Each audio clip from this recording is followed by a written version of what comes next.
Okay, so there they are. There's my slides. So thank you very much for that kind introduction, and thank you very much for inviting me to the school.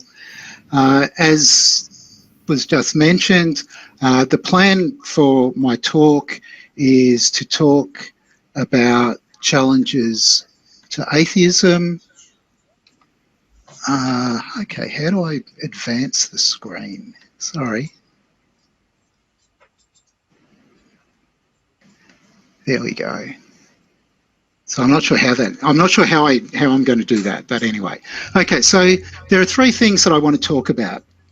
I want to say a little bit about what I think atheism is, say a little bit about what an atheistic worldview is, and then I'll talk about 10 very common challenges to atheism, various allegations that you will commonly hear, that atheism's incoherent, inconsistent, impossible, false, very unlikely, at least less likely than to be so, irrational, imprudent, immoral, and dangerous. And what I'm going to do is just sketch some very kind of high-level replies to each of these allegations. We've got about an hour. I'd like to leave as much time as possible for discussion because I think the most valuable part of the class will be the discussion, the questions that come forward, and you can ask me anything under any of these headings.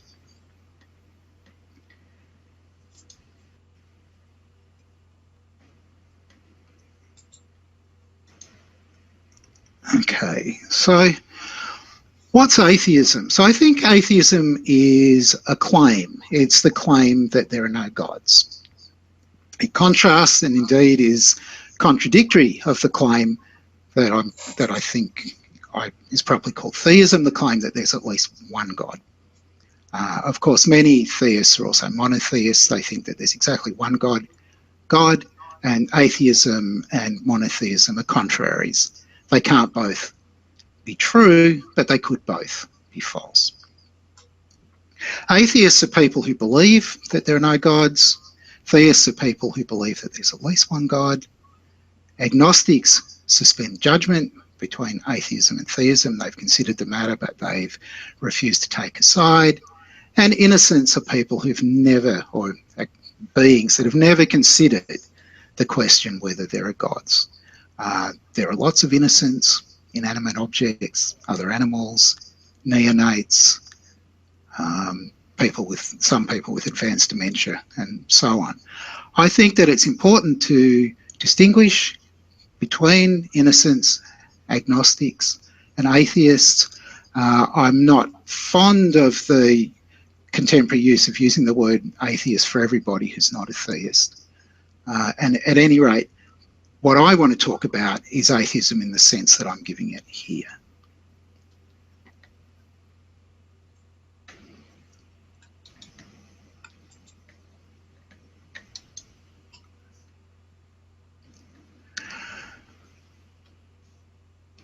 It's important for the conversation that we're going to have that I draw a distinction between atheism and atheistic worldviews. You can think of a worldview as very roughly a theory of everything. If you want a kind of formal model, just think of a kind of maximally complete, consistent theory in the logician sense that includes the claim that there are no gods. So a theistic worldview will be the same sort of thing, except it includes the claim that there's at least. Atheistic worldviews are many and extremely diverse.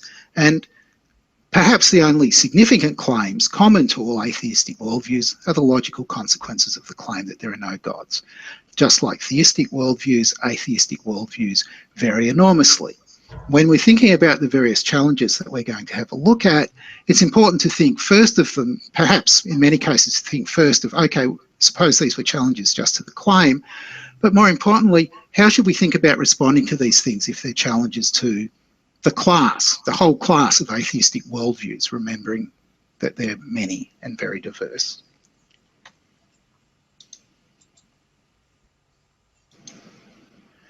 Okay, so I've already mentioned the 10 challenges that I'm going to consider, so I won't run through that. Again, just remember challenges both to the claim that there are no gods and challenges to the whole class of atheistic worldviews, worldviews that conclude or have as a logical consequence the claim that there are no gods.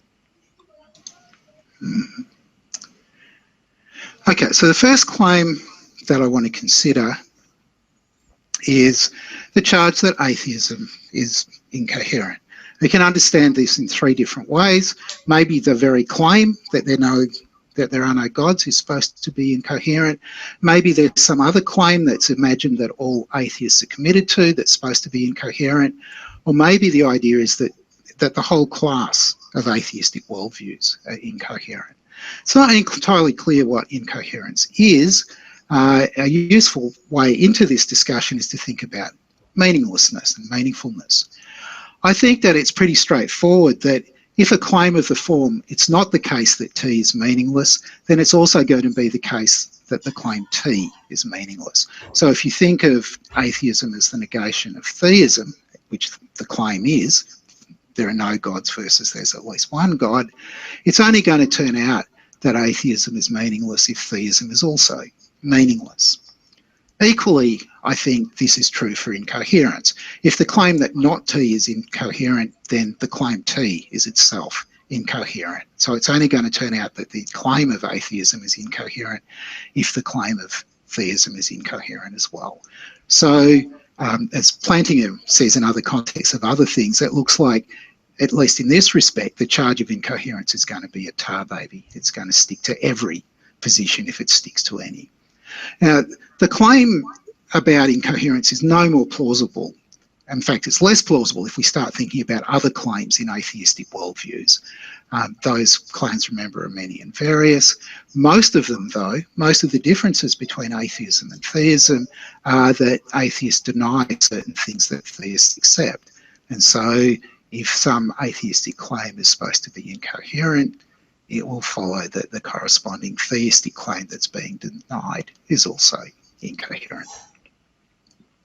I think that the claim about worldviews is not at all plausible, but it's also impossible to make it stick. There are so many different atheistic worldviews, and you have to examine each one case by case to determine whether it's coherent or not, now that we're thinking of coherence as some global property amongst the propositions that make up the theory.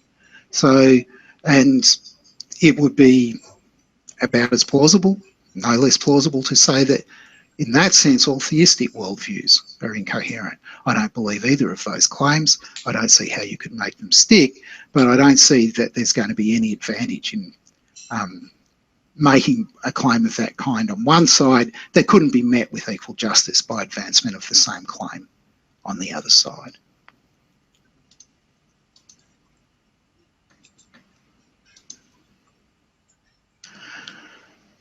Okay, so next claim, that atheism is formally or logically inconsistent. If we think about the claim, you might make the following observation. It's a theorem of classical logic that for some x, x is identical to g.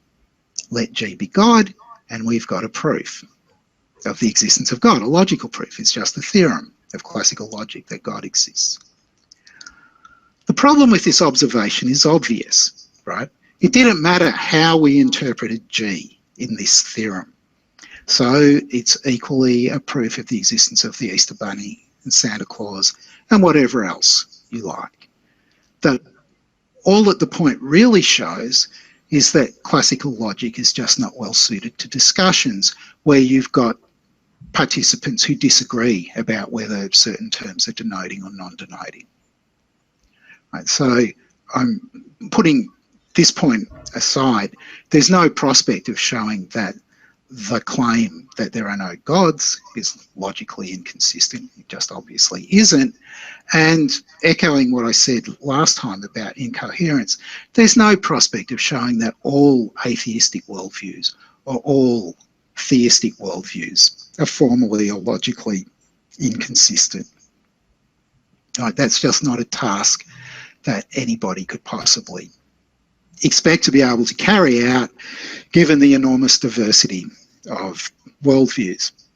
If you've got a theist or an atheist and they happen to have an inconsistent worldview, it can be pointed out to them by giving them a little derivation, and they'll be able to move to a nearby view of just the same kind, theist to another theistic worldview, atheist to another atheistic worldview, and we'll just start all over again with the presumption, unless we can show otherwise, that their views are probably consistent.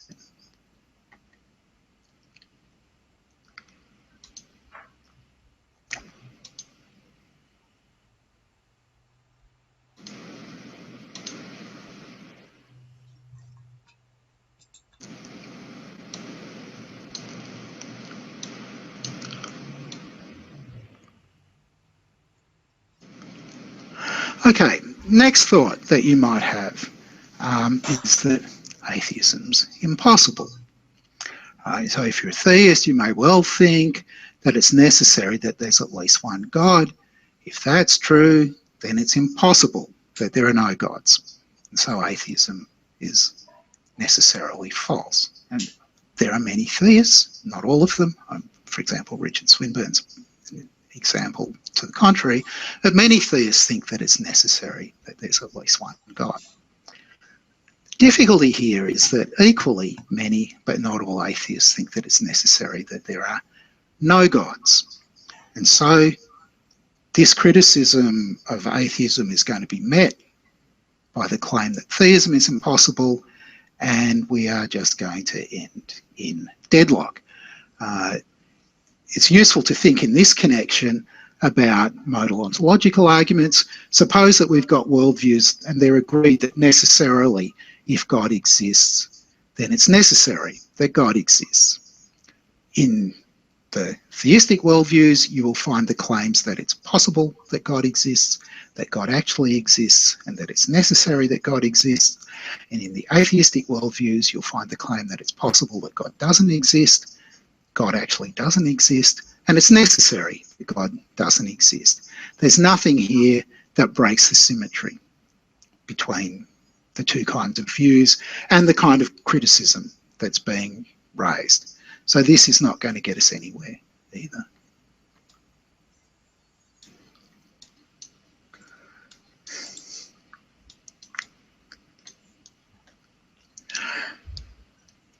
Okay. So much for kind of what you might think of as pretty far out there criticisms.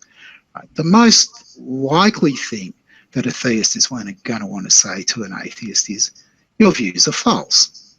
And of course this is symmetrical too. That's exactly what the atheist is going to say to the theist. Your view is false. If we're thinking about worldviews and we want to do a serious attempt to reconcile the differences here, what I think we need to do is to think, okay, which is the most theoretically virtuous worldview, yours or mine, given the total evidence? Now, I've argued elsewhere, for example, in my book on the best argument against God, that for the foreseeable future, adjudicating this kind of dispute is clearly going to be a matter for judgment.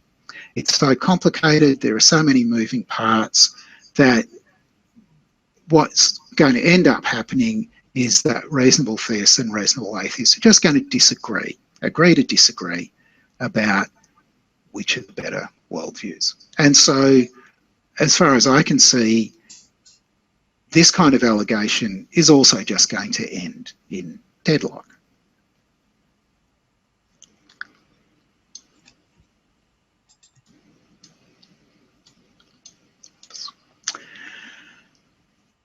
Okay, so far that was talking about proof. What about if we switch our attention to probability? Well, I mean, you might say atheism's highly improbable. Here, I want to distinguish between two different senses of probability, or two different ways of thinking about probability, objective probabilities and subjective probabilities. I don't think that there's any theory of objective probability on which atheism or theism is going to be assigned a probability. And so this can't be what you mean.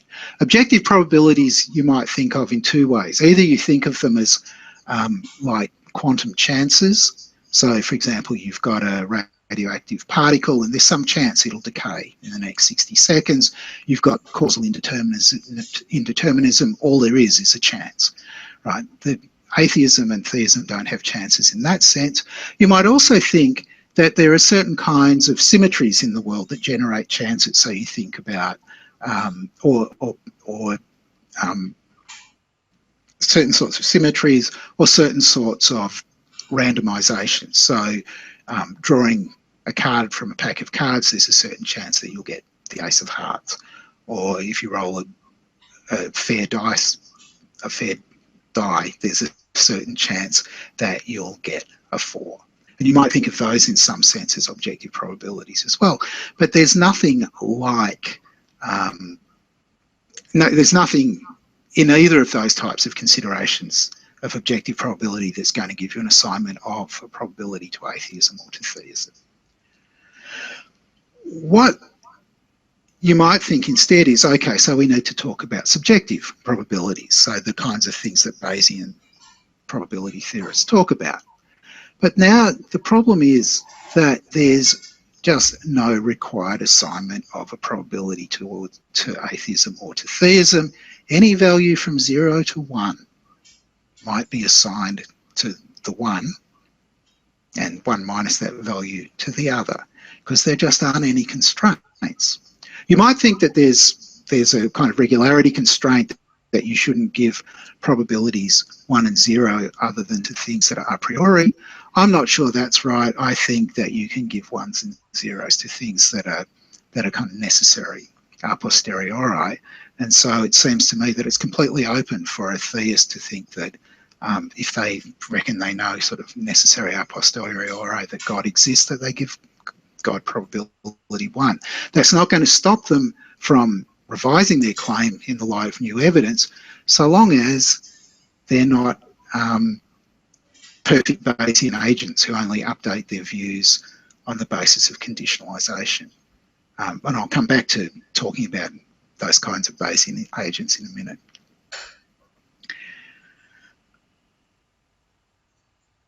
One last point that I want to make is that in discussions in philosophy of religion, people often talk about small probabilities, and they'll say things like, it's not unreasonable to think that the probability that God exists is 1 in 100. That's not an unreasonably small or unreasonably large probability. There's no objective standard for small probability. There are lots of atheists who think it's way more likely they'll win the lottery every week for 10 years than it is that there's at least one God. Do they give a small probability to the existence of God? There's no standard. There's nothing that you can use in order to answer that question.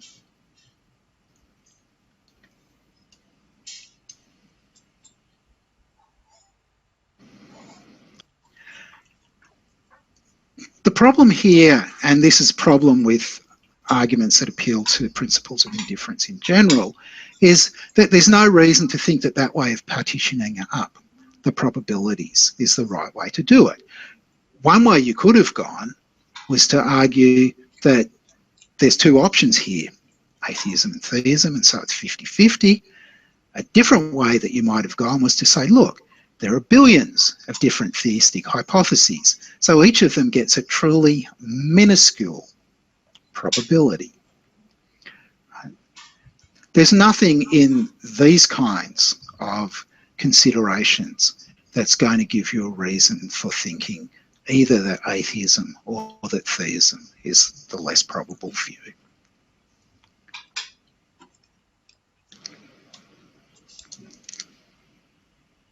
And the kind of important question, and it's also quite common for people in certain paths to say that theism is irrational.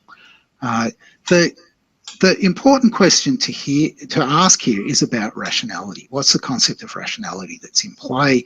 What are the standards that you're setting for being rational?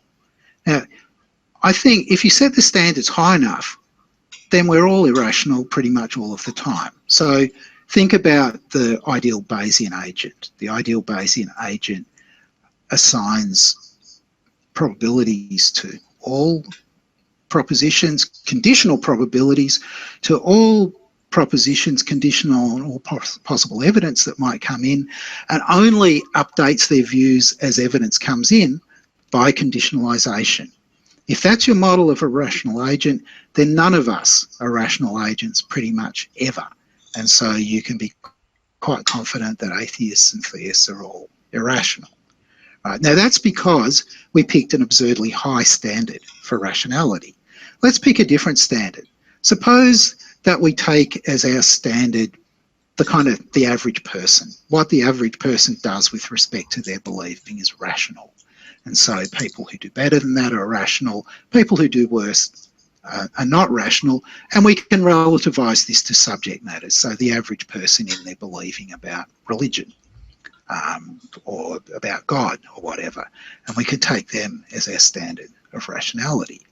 Now, of course, if that's the standard we take, then it's going to turn out that lots of atheists and lots of theists are rational in their believing.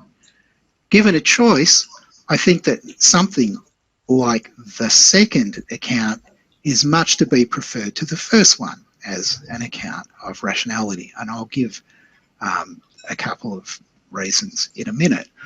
One thing to bear in mind is if you thought that there was a difference between atheists and theists in their rationality, perhaps theists are kind of 2 percentage points more rational than atheists, that would have no interesting consequences for individual atheists and theists. If there was a difference like that, whatever scale we imagine that we're measuring rationality on, go as far out in the kind of positive direction as you like. And for pretty much any theist out there, there'll be theists. For any theist out there, there'll be atheists who are more rational, even though on average theists are 2 points better. And likewise, if it happened to be, I think implausibly, either way, that it turned out that on average atheists were a couple of points more rational, you would have the same consequence. There would still be theists who are more rational than almost all atheists in their religious believing. Right, so that kind of stuff is just not going to carry any weight. Two things to remember that are very important when we're thinking about rationality of believing. The first thing is to not lose sight of the fact of how much we all rely on testimony in the formation of our beliefs. Almost all of the theoretical beliefs that any of us has, we gain by testimony. We learned it from our teachers, from reading about it in textbooks, from talking to people that we took to be experts, and so on. If you try to work out a discipline on your own with no inputs, you won't get anywhere with it.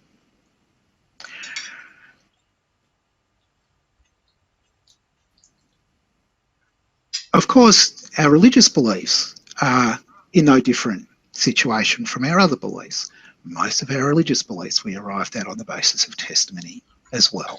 And if you wanted to impugn religious beliefs, so theistic beliefs or atheistic beliefs on that account, you would end up impugning all of your beliefs. The other thing to remember is how challenging it is to be able to reliably identify trustworthy informants across a wide range of different contexts and subject matters. It's very hard for ordinary people to work out who the experts are and to work out whether there are experts with respect to given domains. In particular, where there's contestation and there's interests in play, it becomes extraordinarily hard. Think about the difficulties that people faced in the 90s trying to work out who were really experts about climate change when corporations like Exxon were just putting out misinformation constantly about climate change.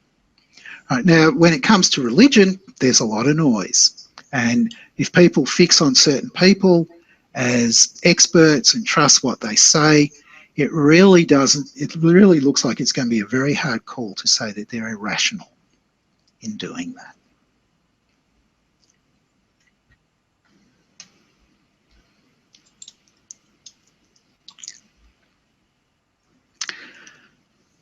Okay, change of scene, change of pace a little bit.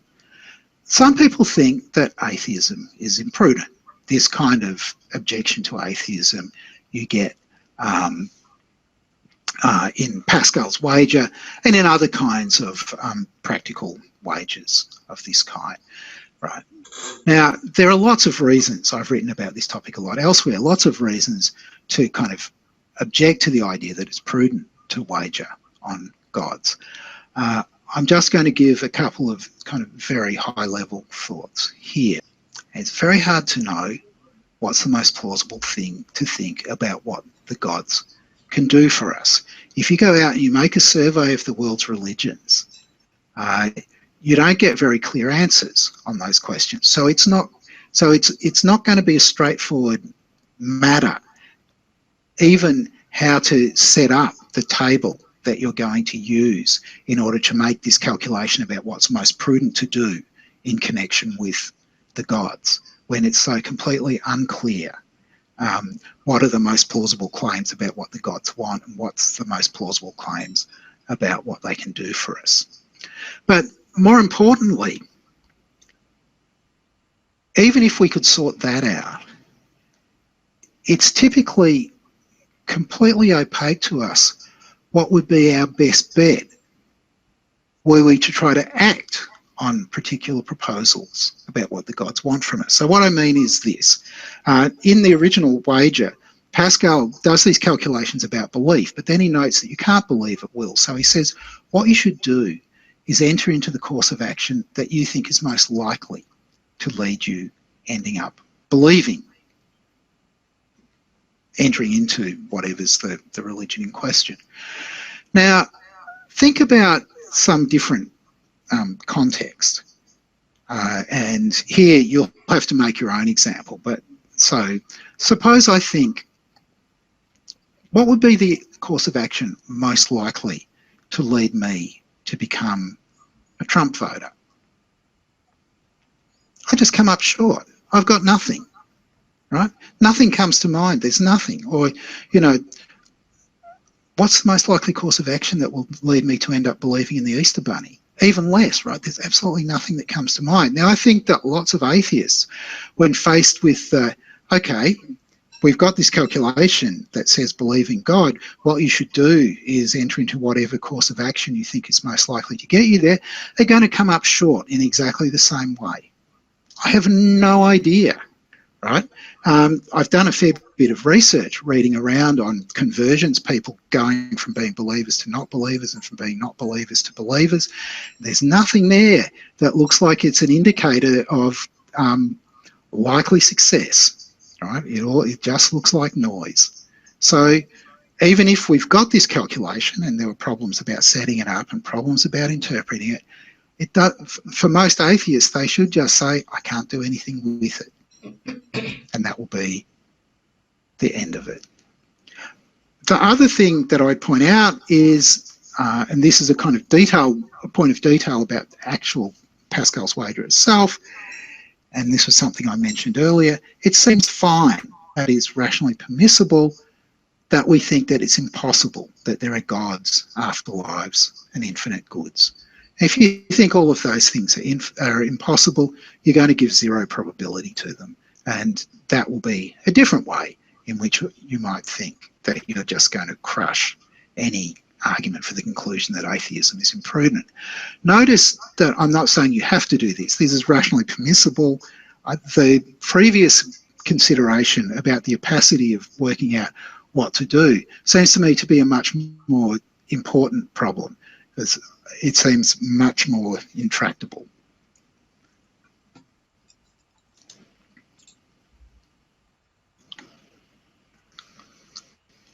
Okay, two more topics. Atheism's immoral. So this is quite a common charge. In fact, you hear the reverse charge too, that theism is immoral in various ways. I think that it's an empirical question whether people with religion flourish to a greater extent than people without it. I also think that we've got a massive amount of data, relevant data, that bears on this. We've got lots of information from national censuses, international data banks, and so on. And what all this data is about is correlation. So you can work out for very specific subpopulations at the kind of local level, all the way up to nations, correlations between various things that we'll take to be indicators of religiosity, so frequency of religious attendance, how many people tick a religion box on the national census and things like that on the one hand, and indicators that we might think of flourishing on the other side. So what's the per capita rate of consumption of alcohol? What's the rate of teen pregnancies? What's the rate of suicide? What's the rate of incarceration? What's the rate, and so on. And what I think you find when you look at this data, though these kinds of studies are kind of still somewhat in their infancy, is that it just turns out to be a wash. There's no particular robust correlations between being either an atheist or a sort of primarily atheistic population or a primarily theistic population and the early indicators of morality. It just isn't true that atheists are better people than theists, and it's not true that theists are better people than atheists. There's also a lot of recent social scientific work on stereotypes about atheism, which I think tends to show that lots of those stereotypes are unfounded. However, given the recent crises in the social and medical sciences about replicability and so on, I'm inclined to think that we should just think that the jury's still out on that kind of research.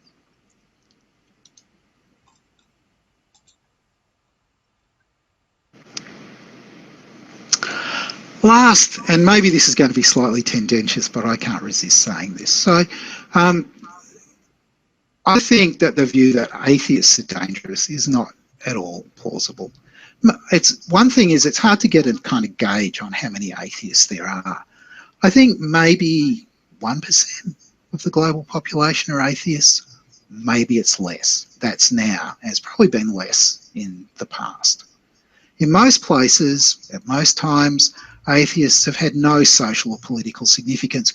Look at the social record between the year 1000 and the year 1700 in the UK or in Europe, and you just can't see atheists at all. If there were atheists, they very sensibly kept very quiet, didn't do anything to give away what they thought.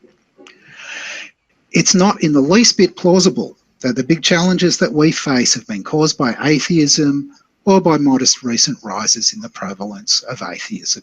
The people who've been in charge of running the world for the last 2,000 years have almost all been theists or religious people of one stripe or another.